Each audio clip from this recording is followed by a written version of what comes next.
Ayan guys, sa pagtahi ng ng pag-attach ng shoulder, yung ginawa ko kanina, nyo sila, ipagtahi ko, aray. Ayan, tinahi ko. Tahiin natin, nakalinya naman yan.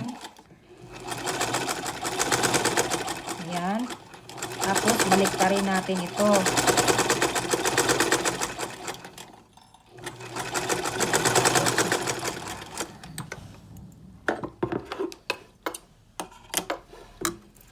Kunin natin ito. Wala man akong guys, edging machine. Bili pa someday.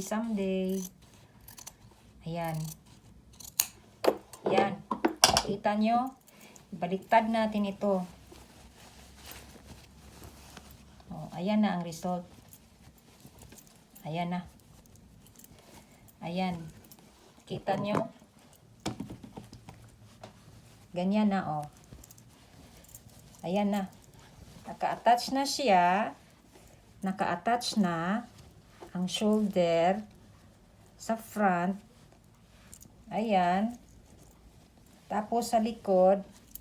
Ayan na. Kita? Ayan na. Ayan na guys. Yan ang pag-attach sa likod ng shoulder. Kung anong ginawa nyo rito sa front, gawin doon dito sa kabila. Same lang. Thank you.